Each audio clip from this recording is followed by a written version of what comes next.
So it's the 2nd of June and we'll start in our usual place with the horses of Peshmerl and have a little walk outside.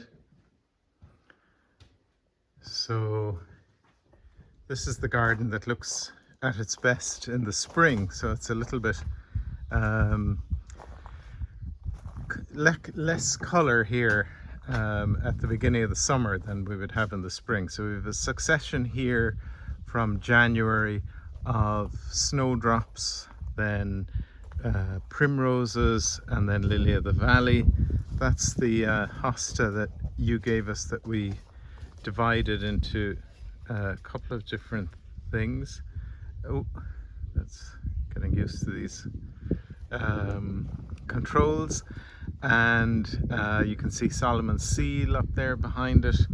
And then if we swing around this side, you have the lily of the valley beyond the ferns there. The lily of the valley is becoming a bit of a thug. And then up here we have the wisteria, which has lost its flowers, but it had a nice number of flowers this year. Okay, we'll go past the chimenea and up the first set of steps that we made. And this was the idea here, was that you've kind of a white garden on the left and then a blue garden on the right. Huge fern there, that was there before we came here. So the whites really haven't come into their own yet. And then over here we have the blues, and it's focusing on something there. You've got a lot of forget-me-not flowers and irises. Up and over the shed you can see a rose, the rambling rector, that is just starting to flower now. And then we'll move along here. There's this beautiful iris here from Dealish in Skibbereen. This one here, it's called something like Golden Edge, and you can see the shadow of the camera on it there. And then lots of other irises and aquilegia. Here's the rambling rector just starting on just here in the foreground, and then you can see it up in the laurel there in the background as well. Come down here, little Easter lily there. Just have a quick look here at some roses. This one here is called Susan Williams in the little woven basket that Adham made. And then this one over here is called Kew Garden. And then beyond it there, you've got our humongous rock boulder that was in place. And then you would have seen the water feature that we made at that when you were here last. But I'll take you down to show it to you. Some lovely irises there. And we try to hide the hose with moss, but the birds keep picking at the moss. So there's a water lily in there that's just starting. I'm going to move at a rapid pace. So this space was kind of empty for a long time. We put anemones in there, and then we have that big so-called famine pot that Adham found in the bushes when we were here for years. And you can see like that fills with water, so there's an iris in that. We've come up this way to where we have the few apple trees. This is our poor quince that got a blight last year, so we cut it right back, and it's doing much better as a result. Before we cut it back, it came into leaf and flowered too early, and then we had those cold snaps in May that didn't suit it. But this year May has been fantastic, so it's suited. There's a campanula there. The whitethorns are coming at a different pace. We have some that have already gone over, and then others that are just coming to their best now. Over here we have the black currants, which are full of fruit.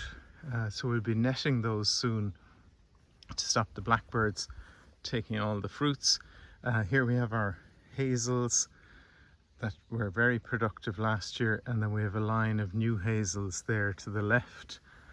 So they're only just starting. So we'll come up along here. So that wall ahead of us is north facing. So that's a good place to put a sour cherry. So that's the sour cherry here, which is the I forget what it's called, Morello. And then next to that you have a Rosa rugosa, a white Japanese quince. This rose here was the rootstock for a David Austin rose, and we sent up its own shoot, and it's got tiny little flowers there. And then that's the red Japanese quince. And then if we turn around this way, you'll see the white thorns. And then just up there, no, here we have that Kiftsgate rose that will be lots of a very vigorous climbing rose that will have lots of white roses a little bit later in the summer. There you've got a contorted hazel, bronze one, and then the woodruff down at the bottom of it. That was all white flowers. On this elder and whitethorn, there's honeysuckle there at the bottom. And we've got a kind of winter honeysuckle and a summer. This lovely white flower here, just coming into flower, is called cranberry. And then there's a gorgeous little thing down here. It's an American bluegrass Sisyrinchium, but a little small one. So we'll come in here to the veg, have a look at these lovely Himalayan musk roses. That is going to be full of flowers in a week. And that's the one that Atham rescued from the car park of a Centra in Drimoleague, and that rose has since been bulldozed away. We've got onions and garlic here. Atham has just, while I was at work this morning, planted courgettes there. This is another Rose rugosa, very strongly scented. Come up along, oops, here. Got the lovage, rhubarb, lovely peony here called Bowl of Beauty. There, just opened today. In the middle there we have the medlar tree, which is just coming into flower, and then a fantastic set of Easter lilies. That's doing really well. And then the lovely, these irises are beautifully scented. Like when the day is calm, you know, when it's not windy, you can get the scent. This is a permanent bed of asparagus that we haven't started harvesting yet, but it's doing very well. So another year or two and we'll be harvesting those.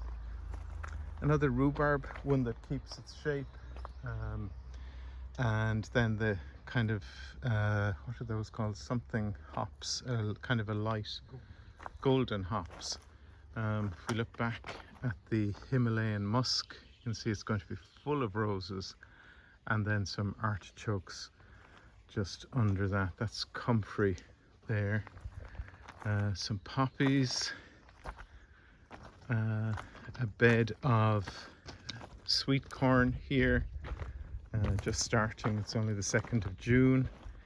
And then ignore the carpet on the ground, and we'll come out here, and we've got the two herbaceous borders. The black plastic is where we're going to put a greenhouse, and then we have some lovely roses here.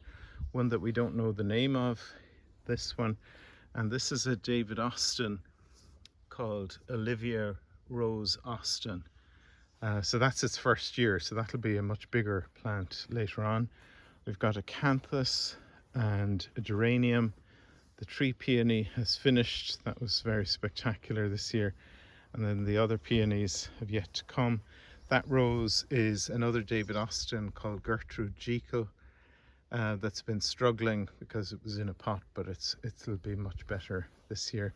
And then over here we have the ugly corner, a perennial digitalis, and then the eryngium with the agave leaves. Cotton lavender there. This is more of that Sisyrinchium, the American bluegrass, but a different version of it. Lovely yellow flowers. They're great. They're very spready, which is always a good thing. Okay, mostly pinks here. So we've got Acanthus, Cirsium, peony that's just opening. This one is a hybrid one called Coral Sunset. So it's a hybrid between the herbaceous peony and the tree peony. That's the very spready anemone from Castle Townsend, pink one. Lots of alliums and verbascums, and then you'll remember an old favorite, Tradescantia there, and whoops, we've got lots of columbine, aquilegia, and then this rose will be full of flowers. It's called Charles de Mille, and there are lots of buds there, so that'll open later on. Let me see if you can see down to Drumashimore House, down there, and then we have the kind of orange and yellow beds with our matching hammock in the background. Let me just go up here and give you a view back towards well, first of all, there's Drumashimore House down there, and then if we swing back around here, see the hammock and the veg garden, and then this bed here. So these beds are only coming into their own, so like you can see, things haven't really flowered here yet. Lovely tall Thylictrum there. We gave most of the plants along here the Chelsea chop about 2 weeks ago, so you cut them down and it makes them less floppy. So this one here will be full of yellow flowers, but it hasn't flowered yet. You do delay the flowering. That's a lovely pheasant tail grass. And then have a look at these poppies, 2 different colors, one very vibrant one there. The yellow is daylily hemerocallis, and it's actually an edible one, not terribly what's the word, tasty or anything like that. Okay, let's have a walk down some hostas here. This one called something marmalade, a bluer one here. Oh, that blue one is called Big Daddy, and a pond full of pond scum, but full of tadpoles. And then if we look along here, as I say, this is, once that sycamore here comes into leaf, this becomes a really shady garden, shaded garden. So in the spring it's lovely and bright and you've got all the spring color, but it gets quite shaded. So you can see the wild garlic is all, the one that looks like a bluebell is very kind of thrown down there. It's more or less finished, but it's the drought, I think, that it's flopping like that, which is good, because we'll chop it all now so that it doesn't have a chance to seed. There's a lovely rose here climbing up through the ash trees, and then a little geranium there by the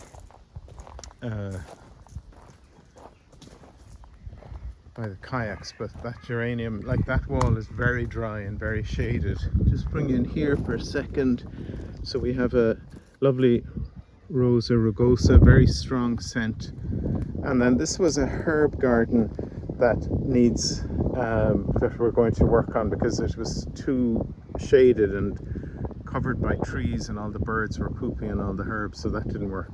And a lovely poppy there as well.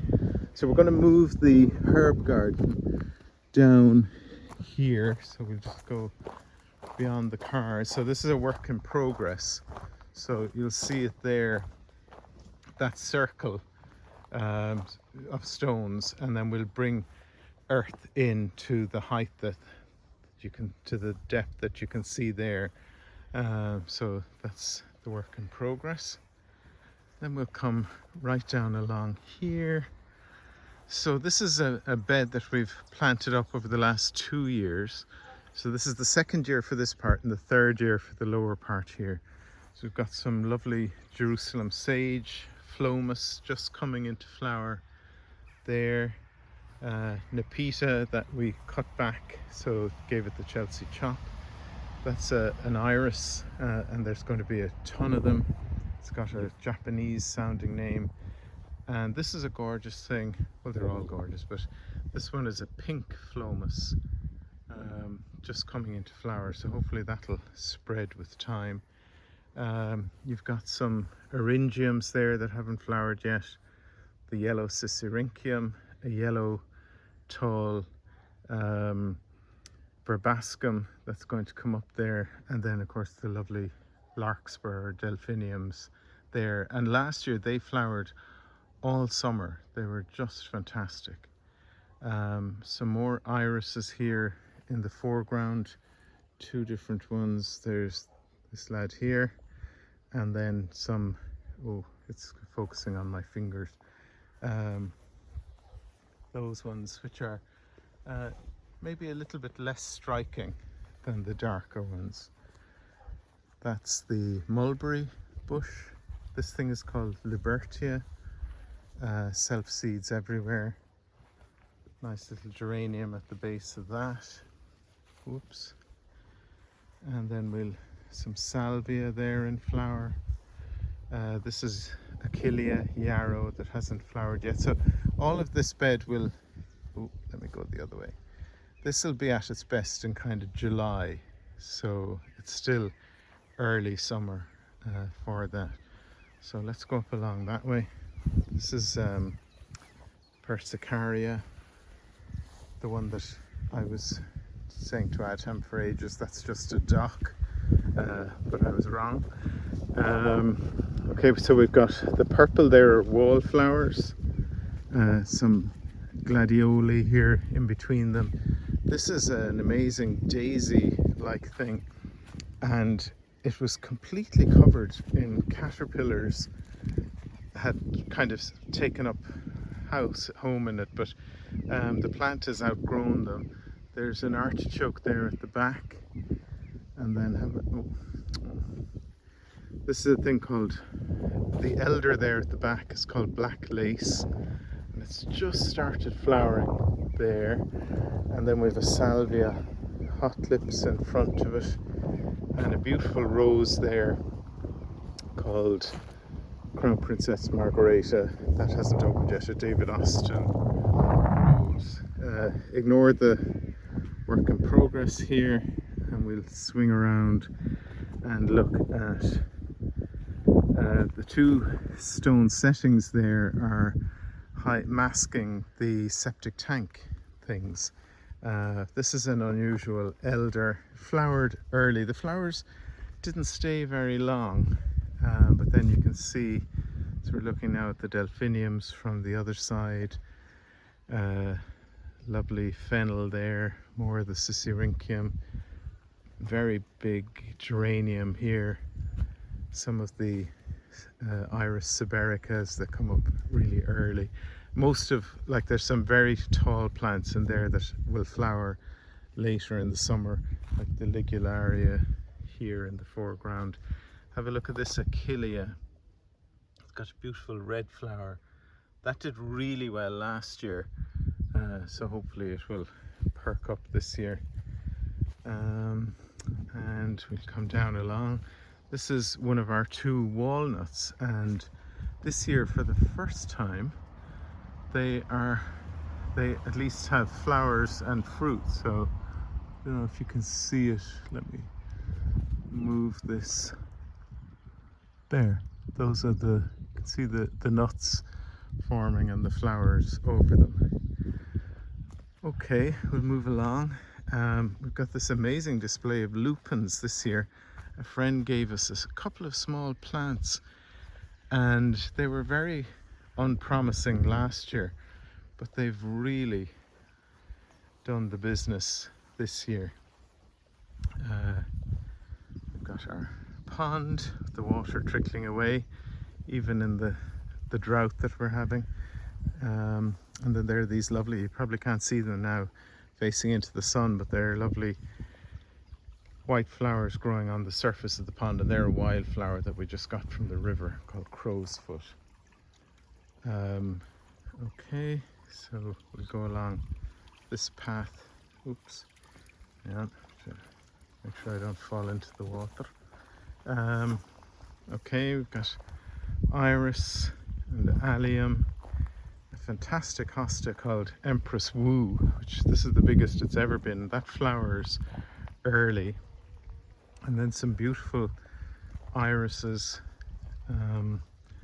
This lovely blue one, rippled velvet, and then this one is amazing. Speaking of velvet, like, look at these flowers. Just such a dark color. Just swing around for a second. The shade here has been cast by Mrs. Mannix's horse chestnut, and then we'll go up along this path. Sorry. So that's the end of the woodruff there, which was a mass of white flowers earlier in May. We've got some lovely wild irises there that came from the local river, and now you can see the white flowers in the water, the crow's foot. And as I say, we just brought that up from the local river, which is where all this water is going to end up anyway.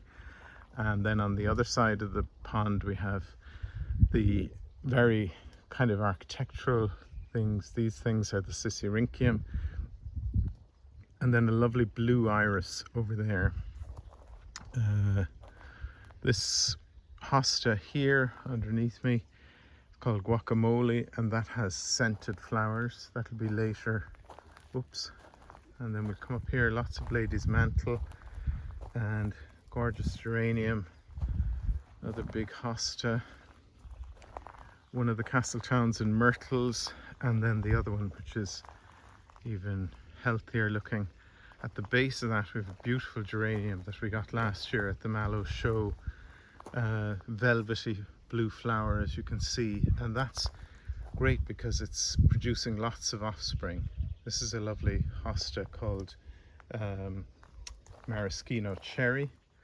Then over here, this is a relatively new bed. This poor blue hosta, you can see the slugs got to it. That's an oak tree. And then there's this beautiful new thing here that we just got in Wicklow there recently called a calycanthus. And you can see the flowers seem to kind of float on a bed of leaves. That flower has gone over, but it's a lovely thing, and the colour pairs very well with the heuchera underneath it. Okay, we'll go down along here. That hedge was cut last week, but you wouldn't know it to look at it. It's gone very hairy. That's here the white camellia that you gave us, which seems to like that spot very well. They do well in shade.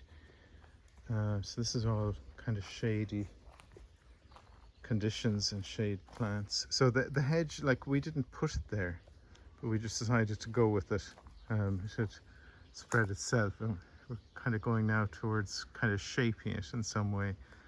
So got a kind of bit of a wave going there. That's deliberate. And then that'll bring us down to an area that I've been working on this spring. So last year in May, you can hear we're close to the public road now. Last year in May, we joined up our two springs. So bring you down to here. So this is one of the springs, not the one that's feeding the big pond. And you can see it's very naturalized.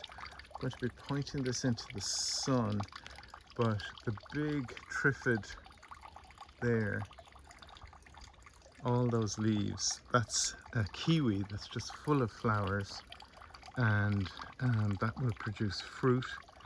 There's a lovely thing there called Spotty Dotty, and that has a little red flower. And then these umbellifer things are like miniature gunneras, but they're not anything as invasive as gunnera. And then we've something similar here. It looks like a rhubarb called a rheum, and it'll, you know, it's something that dies down in the winter, but it won't grow too big. And then this is the area that we've done this spring. So the little channel along there we did last May, April, and then this patch here we did in a weekend really, like just building a kind of retaining wall for it. This patch along here by the plastic, that's all going to be those giant hostas. Another lovely bronze elder here. This one's called Black Beauty, and it's just starting to flower, and you can see there. So it's very small yet, but from here you can kind of get a sense of what we've done with the water coming out of that second spring. And we have a series of interconnecting ponds. I don't know if you can see the outflow there. It's basically like somebody left a tap on, and it's just on the whole time, and originally it was just pouring down the field, drenching everything, and now it's all captured. So these are Primula candelabra, and they have a range of different colors. You can see there's a bit of drought impact over there, particularly with that large leafed ligularia.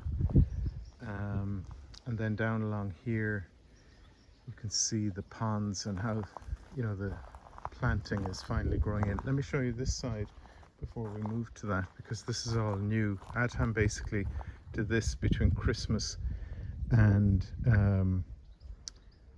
Easter, or Patrick's Day, and it was all Adham's work, and I wasn't idle. I was down doing the orchard at the same time, so we split our forces. But big long new bed here. We've got a very attractive dark hydrangea there, and then we're planting, like the public road is just down here, so we're putting a hedge of local species along the public road. But let me bring it back into here. Whoa. So those are yellow lupins. This is one of my favorites. It's called Troleus, and we have three different types now. So we have this one that's kind of golden, little one here that's called Alabaster, which came out earlier, so that's just finishing. And then the one back there that I passed earlier on is called Lemon Queen. So you can see they're like huge buttercups. I think they're related actually. And then some irises in the middle of the pond. I have some nice water lilies. You can see that one open there. And that water is trickling away the whole time. Okay, we'll come down along into a kind of shadier bit. This is a lovely blue iris here.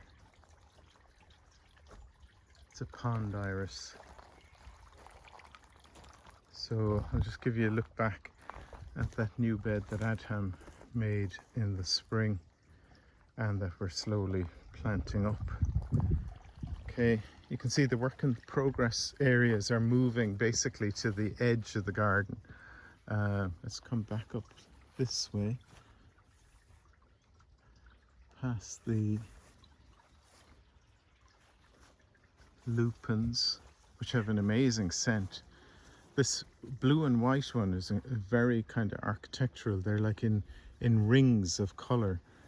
It's a really nice one. This is a crab apple. And then we'll go back up this way. This is a maple called brown sugar. These little flowers here are called fox and cubs, fox coloured. And then we have a bronze ligularia there. That'll have a lovely orange flower. The grass here is steep with catching the sun. And this lovely thing is called Rodgersia, and a particular one called Irish bronze. And it's just started to flower, so you can see the lovely white flowers on it there. And then underneath that you have something called Dicentra. And they're all under Mrs. Mannix's horse chestnut, which flowered this year. Okay, we'll go up along here. This is a new path. Well, it's not new, but it's newly cleaned up. These lovely hostas that we split that have done so well, they're called Purple Heart. And then a compact Nepeta. Wait, now, why is that turning? This is an unusual hydrangea called Hydrangea aspera. So give that a couple of years, and that's another Rodgersia just planted there under an Acer. And this is something you'd think twice about planting coltsfoot, a version of coltsfoot, but it flowers, as you can see there. So come up through the very shady place and up past the Castle Townsend myrtle, which is there, and that lovely blue geranium, the velvety one. And then the last thing we'll look at is the, I'm going totally wrong, the meadow. So this is the wildflower meadow that we leave kind of undisturbed. That had lovely fritillaria, snake's head fritillaries in April, and now you can see there's really tall oxeye daisies and grasses. The one thing that's been quite successful in colonizing this, and it'll take a few years to cover the whole thing, is yellow rattle, which is that yellow flower that you see there. And you can see where the yellow rattle is, the grass is not great, because yellow rattle is parasitic on grass. So you know, that'll kind of keep the grass to a minimum, and let the wildflowers kind of do their own thing. And then last, maybe, oh no, we're going to go up here. That's a little witch hazel in that circle. That unusual thing up on the wall, truck going by, is a saxifrage. And we'll just come up through this gap that we made in COVID.